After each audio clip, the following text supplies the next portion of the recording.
Bonjour et bienvenue dans EcoCheck, le podcast d'ING qui décrypte l'économie de manière accessible et concise.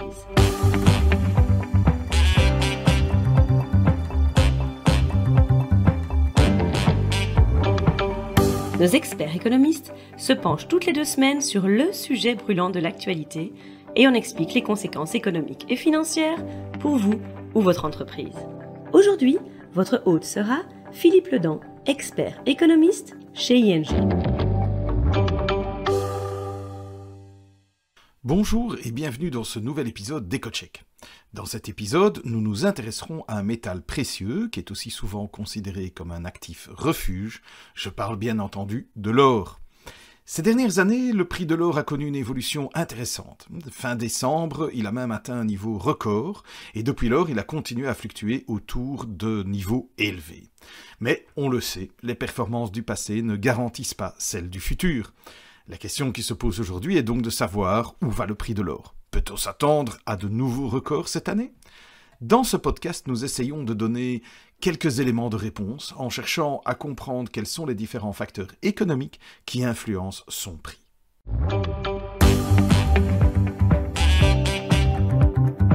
Écoutons maintenant Philippe et son analyse détaillée. Le 27 décembre 2023, le prix de l'once d'or a atteint le niveau record de 2077,49 $. Ceci est remarquable car l'or ne rapporte pas d'intérêt ni de dividendes. Dès lors, si en période de faible taux d'intérêt, l'or peut être intéressant pour les investisseurs, et on verra pourquoi dans quelques instants, lorsque les taux d'intérêt commencent à augmenter, l'or va être moins intéressant que d'autres investissements qui génèrent des rendements. On parle dans le jargon économique du coût d'opportunité de la détention d'or. En fait, les investisseurs doivent trouver un équilibre entre les avantages de la détention d'or et le rendement potentiel qu'ils peuvent obtenir sur d'autres actifs. Mais alors, quels sont ces avantages à la détention d'or ? Eh bien, d'une part, l'or est un actif dit décorrélé par rapport aux autres classes d'actifs. La détention d'or peut donc être intéressante dans une perspective de gestion de portefeuille et plus précisément de gestion du risque si effectivement le prix de l'or évolue en sens contraire d'autres classes d'actifs. D'autre part, le métal précieux joue le rôle d'une sorte de valeur refuge. En tout cas, la plupart des gens pensent que c'est effectivement une valeur refuge et cette croyance commune en fait effectivement une valeur refuge. Les investisseurs vont donc aller vers l'or en période d'incertitude, par exemple en raison de tensions géopolitiques.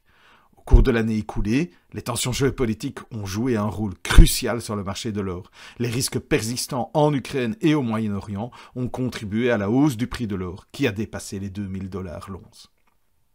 Les tensions géopolitiques ne semblent pas près de disparaître cette année. La guerre en Ukraine et les tensions au Moyen-Orient devraient malheureusement se poursuivre pendant un certain temps. En outre, l'incertitude géopolitique restera élevée aussi en raison de toute une série d'élections prévues cette année. Une véritable vague électorale se prépare. Des élections ont lieu dans 77 pays cette année, certains plus libres que d'autres d'ailleurs. Près de la moitié de la population mondiale, représentant 60% du PIB mondial, se rendra aux urnes.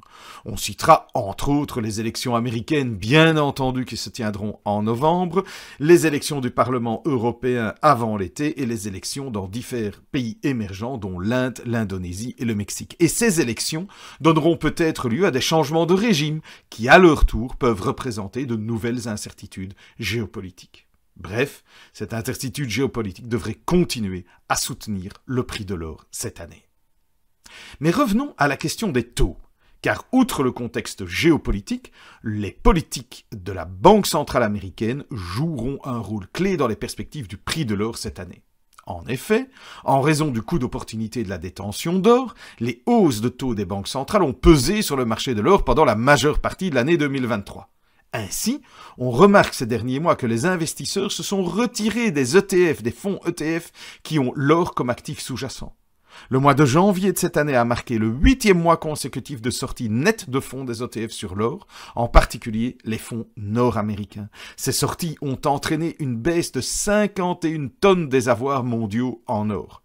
On voit donc que l'intérêt des investisseurs pour l'or s'est quelque peu émoussé en raison de taux d'intérêt plus élevés. Alors, la forte croissance du PIB et de l'emploi aux États-Unis montre que l'économie américaine a bien résisté aux taux d'intérêt élevés et au resserrement des conditions du crédit. Le gouvernement américain a fortement soutenu l'économie et la consommation a également été forte, de nombreux Américains ayant puisé dans leur épargne. Mais cette année, ces facteurs stimuleront moins la croissance. En outre, l'inflation s'est déjà considérablement ralentie et si elle se rapproche encore des 2%, la Banque centrale américaine, la Fed, aura la possibilité de réduire ses taux d'intérêt avant le milieu de l'année. Et comme déjà discuté, si la Banque centrale américaine réduit ses taux d'intérêt, l'or redevient plus intéressant par rapport à d'autres actifs. Nous pensons donc aussi que l'intérêt des investisseurs pour le métal précieux va se rétablir et qu'il y aura bientôt des entrées nettes dans les ETF sur l'or si les taux d'intérêt américains baissent effectivement. Outre une baisse des taux d'intérêt, nous pensons que le prix de l'or sera également soutenu par une dépréciation du dollar. En effet, l'or fait souvent l'objet d'un règlement international en dollars. Lorsque le dollar s'affaiblit, les investisseurs en dehors des États-Unis peuvent acheter plus d'or avec la même quantité de leur propre monnaie. Un dollar plus faible rend donc l'achat d'or plus intéressant pour les investisseurs en dehors des États-Unis et cette demande accrue fait grimper le prix de l'or. Enfin, il faut signaler que si les fonds se sont retirés des ETF liés à l'or, provoquant des ventes effectives d'or, celles-ci ont été compensées par les banques centrales qui ont continué à acheter de l'or. Au 4e trimestre de l'année dernière, les banques centrales ont ainsi fait preuve d'une forte demande d'or, achetant 229 tonnes supplémentaires. La demande annuelle nette d'or des banques centrales a donc atteint 1037 tonnes en 2023, soit une légère baisse à peine par rapport au record de 1082 tonnes atteint en 2022. Les inquiétudes géopolitiques ont contraint les banques centrales à augmenter leur allocation en actifs sûrs. C'est la géopolitique encore une fois. L'appétit des banques centrales pour l'or a également été alimenté par les inquiétudes de certains pays émergents concernant leurs avoirs étrangers, dans la mesure où les États-Unis et l'Europe ont décidé de geler les actifs russes.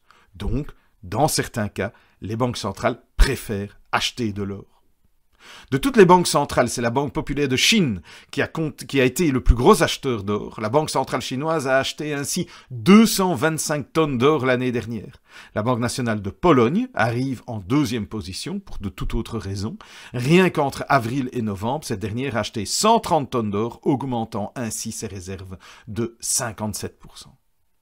Si la demande des banques centrales est si forte, cela illustre encore une fois que l'or devient généralement plus attractif en période d'instabilité. Et rien n'indique que cette tendance s'inversera cette année, compte tenu des tensions géopolitiques et du climat économique actuel. En conclusion, nous pensons que le prix de l'or pourrait encore atteindre de nouveaux sommets cette année. Tout est une question d'incertitude. Dans le climat actuel, la demande de valeurs refuge telle que l'or, elle reste forte. Et ça soutiendra le prix de l'or. Et passer le cap des 2150 $ en fin d'année, eh bien ce serait possible. Mais cette prévision repose évidemment sur l'hypothèse que la Fed, la Banque centrale américaine, commencera aussi à réduire ses taux d'intérêt en juin, parce que le coût d'opportunité est très important. L'attitude attentiste de la Fed en matière de réduction de taux, elle freine la hausse du prix de l'or pour l'instant. Mais lorsqu'elle réduira effectivement ses taux d'intérêt, elle soutiendra le prix de l'or. Et de même, un dollar moins fort en cours d'année, ce que nous attendons, devrait jouer en faveur de l'or. Mais attention, il existe des risques. Si l'inflation ralentit trop peu, eh bien il est possible que la Banque centrale américaine maintienne plus longtemps que prévu ses taux d'intérêt à un niveau élevé. Et ça pèserait sur le prix de l'or. Et de même, qui sait, peut-être que les tensions géopolitiques se calmeront. Voilà, ce sera tout pour cette fois. Merci d'avoir écouté cet épisode et je vous dis à bientôt. C'est tout pour aujourd'hui. Merci pour votre écoute. N'hésitez pas à suivre notre podcast EcoCheck pour ne manquer aucun épisode. Vous souhaitez en savoir plus sur l'actualité économique et financière? Alors rendez-vous sur ing.be/mai-news et retrouvez toutes les analyses de nos experts.